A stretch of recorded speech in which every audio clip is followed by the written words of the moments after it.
Hello students, welcome to the channel. तो आज हम करने जा रहे हैं वर्कशीट नंबर 21 जो कि है क्लास 9th हिंदी की। ठीक है, और हमारी वर्कशीट का टॉपिक क्या है? समास। तो सबसे पहले तो मैं आपको बता दूं समास क्या होता है। समास का शाब्दिक अर्थ है छोटा करना। ठीक है, अब इसी को डिटेल में आपको इस पैराग्राफ में बताया है। तो सबसे पहले तो हमें इस पैराग्राफ में बताया है कि मनुष्य जो है अलग अलग शब्दों को जोड़कर उनका योग करके एक नया वाक्य बनाता है। तो उन्हें हम क्या कहते हैं?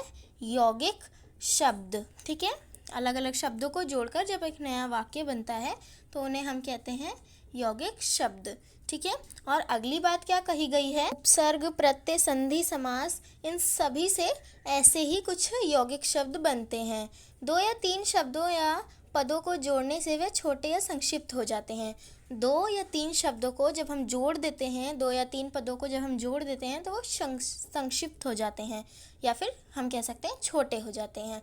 संक्षिप्त और नए शब्द बनाने की यह प्रक्रिया समास कहलाती है। यानी कि संक्षिप्त करना या फिर नए शब्द बनाने की इस प्रक्रिया को हम क्या कहते हैं? समास। समास का तात्पर्य है छोटा करना। ठीक है, या संक्षिप्तीकरण। या तो आप कह सकते हैं कि समास का क्या अर्थ है?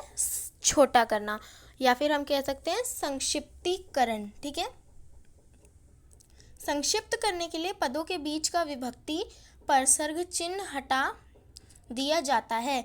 जब भी हम किसी चीज़ को संक्षिप्त करते हैं तो क्या होता है? उसमें विभक्ति और परसर्ग चिन्ह हटा दिए जाते हैं, तभी उसे समास कहा जाता है। समास के नियमों से बने शब्द सामासिक शब्द या समस्त पद कहलाते हैं। समास में जो कुछ नियम होते हैं, अगर उन नियमों के अनुसार जो शब्द बने होते हैं उन्हें हम कहते हैं समासिक शब्द या समस्त पद। उदाहरण है, रसोई के लिए घर को छोटा करने के लिए बीच में विभक्ति परसर्ग चिन्ह के लिए को हटाकर रसोई घर बना दिया गया। यानी कि क्या था वर्ड सेंटेंस? रसोई के लिए घर, तो हमने उसमें परसर्ग यानी कि के लिए हटा दिया तो वो क्या हो गया? रसोई घर। ठीक है, अंतिम बना हुआ शब्द रसोई घर समस्त पद या सामासिक पद है। यानी कि जो लास्ट में हमारा वर्ड बना है रसोई घर, उसे हम कहते हैं सामासिक पद, या फिर हम क्या कह सकते हैं उसे? समस्त पद। ठीक है, संस्कृत के समास में 2 अधिक पदों का प्रयोग किया जाता है। संस्कृत में जो समास होते हैं उसमें 2 अधिक पदों का प्रयोग किया जाता है, जिसके कारण उनके वाक्य बड़े और कठिन लगते हैं। और उन्हीं 2 अधिक समासों के कारण जो संस्कृत के वाक्य हैं वो बड़े और कठिन लगते हैं। जबकि हिंदी में अधिकतर 2 पदों का समास होता है, और हिंदी में क्या होता है? 2 पदों का समास होता है।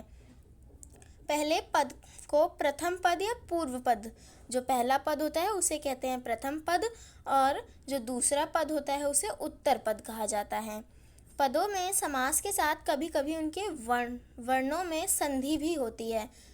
जो पद होते हैं उनमें समास के साथ साथ उनके जो वर्ण होते हैं उनमें संधि भी होती है। ठीक है, समस्त पद के विभिन्न पदों को उसके विभक्ति के साथ अलग करना समास विग्रह कहलाता है। जो भी पद होते हैं उनको अगर उनकी विभक्ति के साथ अलग कर देते हैं तो उसे हम समास विग्रह कहते हैं। जैसे तुलसी कृत का विग्रह तुलसी द्वारा कृत। ठीक है, तुलसी कृत का अगर हम विग्रह कर दें तो क्या हो जाएगा? तुलसी द्वारा कृत। ठीक है, अब यहाँ पर समास के प्रकार हैं, समास के भेद।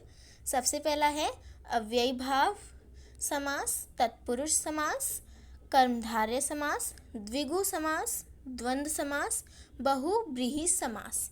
आइए अब हम इनको समझते हैं और उसके बाद हमें नीचे जो प्रश्न दिए हैं हम उन्हें करेंगे। सबसे पहला है अव्ययी भाव समास।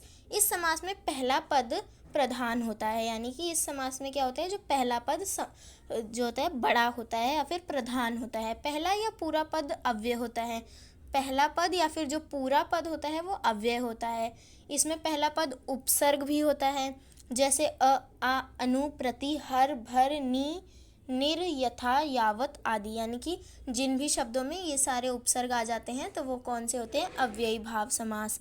ठीक है, एक ही शब्द 2 बार प्रयोग करने पर भी अव्ययी भाव समास होता है। अगर हम एक ही वर्ड को 2 बार यूज़ करते हैं तो वो भी अव्ययी भाव समास होता है। जैसे घर, घर, और भी इसके हम एग्जाम्पल्स ले सकते हैं। घर घर मतलब प्रत्येक घर।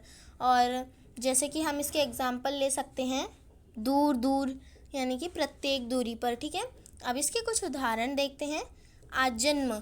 देखिए यहाँ पे क्या बोला था, उपसर्ग, यहाँ पे उपसर्ग कौन सा लगा है आ, तो आजन्म, जन्म पर्यंत। ठीक है। अगला है यथावधि, अवधि के अनुसार। यथाक्रम, क्रम के अनुसार। तो इसमें कौन सा उपसर्ग लगा है, यथा। ठीक है, इन दोनों ही शब्दों में यथा उपसर्ग लगा है। अगला देखते हैं तत्पुरुष समास। इस समास में दूसरा पद प्रधान होता है, यानी कि इस समास में जो दूसरा पद जो है वो बड़ा होता है, अर्थात विभक्ति कारक चिन्ह का लिंग वचन दूसरे पद के अनुसार ही लगता है। और इसमें विभक्ति कारक चिन्ह का लिंग, यानी कि इन सब का चिन्ह जो है दूसरे पद के अनुसार ही लगता है। इसमें कर्ता और संबोधन कारक को छोड़कर शेष 6 कारक चिन्हों का प्रयोग होता है, यानी कि कारक हमारे 8 तरह के होते हैं, तो उसमें से जो कर्ता और संबोधन को छोड़ के बाकी बचे हुए 6 कारकों का प्रयोग होता है, जैसे कर्म, करण, संप्रदान, अपादान, संबंध, अधिकरण कारक। ठीक है। इसी के आधार पर इनके उपभेद होते हैं। इसी के आधार पर क्या किया जाता है, इनका उपभेद किया जाता है, जैसे कर्म, तत्पुरुष समास आदि। ठीक है। उदाहरण देख लेते हैं। विद्यालय, यानी कि विद्या के लिए आलय, यहाँ बीच में क्या जुड़ गया, के लिए। राजपुत्र, राजा का पुत्र। यहाँ पे जब भी दो चीज़ों का कनेक्शन बताने के लिए बीच में नए वर्ड को लाया जाता है, तो आप वहाँ पे देख सकते हैं वो तत्पुरुष समास है। जैसे विद्यालय में विद्या के लिए आ गया, यानी कि विद्या के लिए आलय। राजपुत्र में राजा का पुत्र। मुंह तोड़ में मुंह को तोड़ने वाला। ठीक है। तीसरा है हमारा कर्मधारय समास। इसमें समस्त पद समान रूप से प्रधान होते हैं। इसमें जो है सारे पद बराबर होते हैं, कोई ऐसा नहीं होता कि पहला पद प्रधान है या फिर दूसरा पद। इसके लिंग वचन भी समान होते हैं। इस समास में पहला पद विशेषण तथा दूसरा पद विशेष्य होता है। इसमें क्या होता है, जो पहला वर्ड होता है वो विशेषण होता है, आप सभी जानते होंगे विशेषण क्या होता है, और दूसरा पद विशेष्य होता है, अर्थात पहला पद दूसरे पद की विशेषता बताता है। विशेष्य क्या होता है, जिसकी विशेषता बताई जाती है। तो यहाँ पे क्या बोला है, पहला पद जो कि विशेषण है वो दूसरे पद की विशेषता बताता है। कहीं कहीं उपमेय उपमान का संबंध होता है और विग्रह करने पर रूपी शब्द का प्रयोग होता है। ठीक है।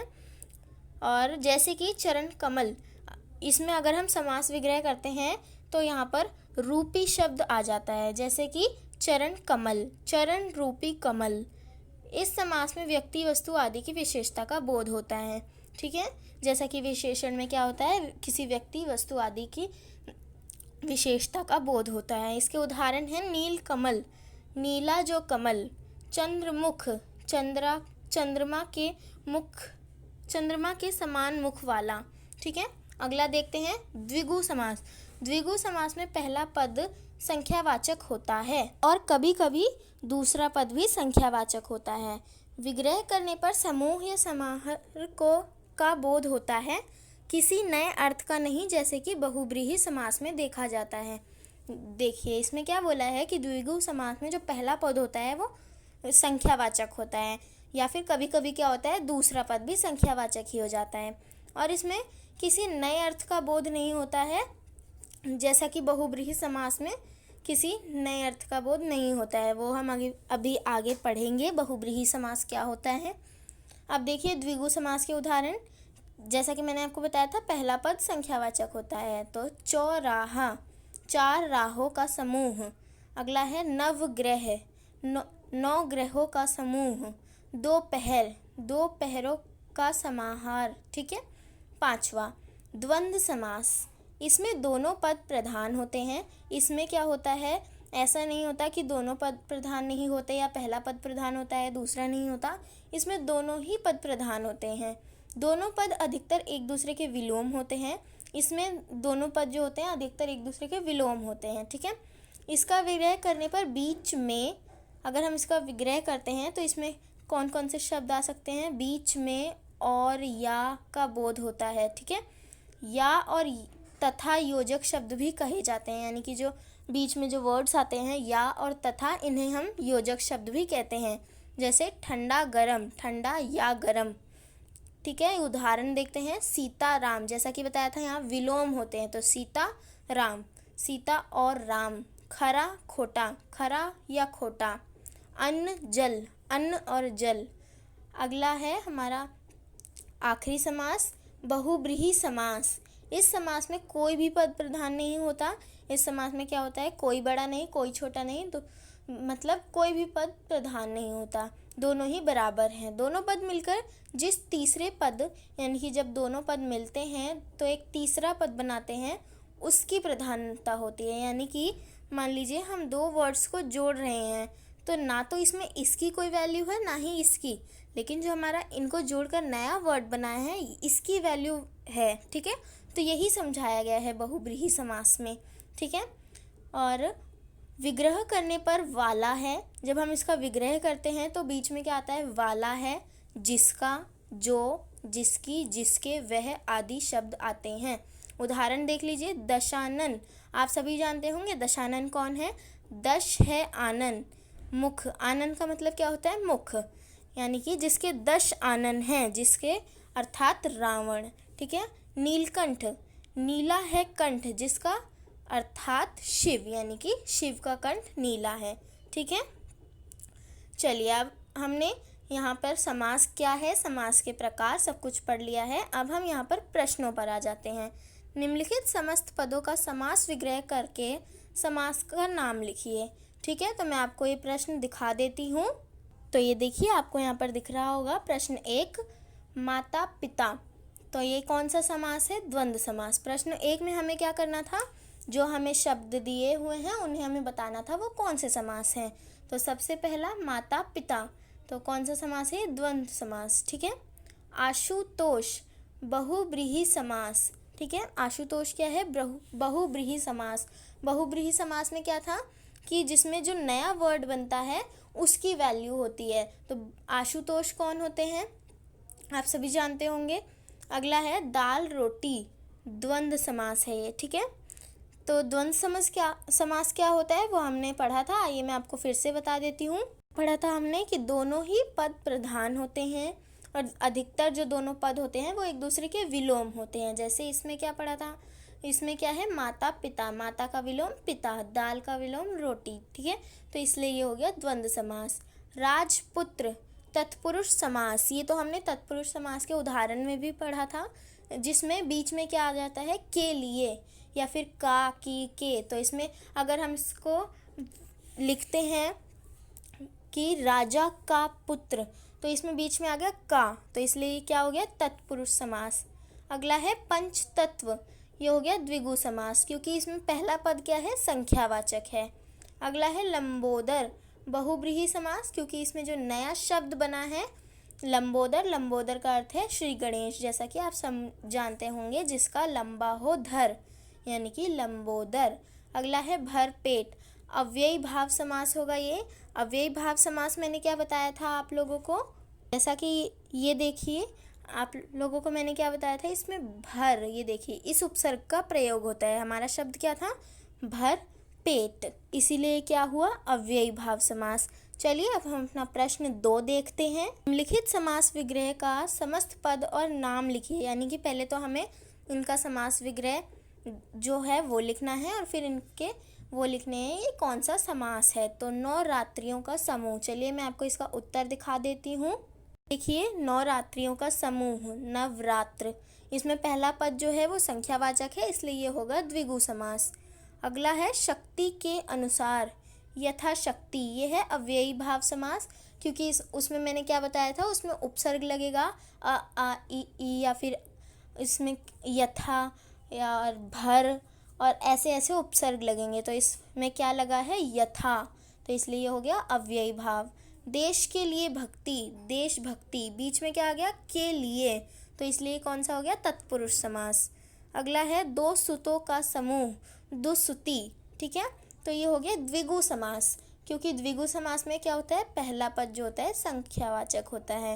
रथ को चलाने वाला, सारथी, तत्पुरुष समास, यहाँ पे आ गया को, इसलिए हम क्या बोलेंगे इसे, तत्पुरुष समास।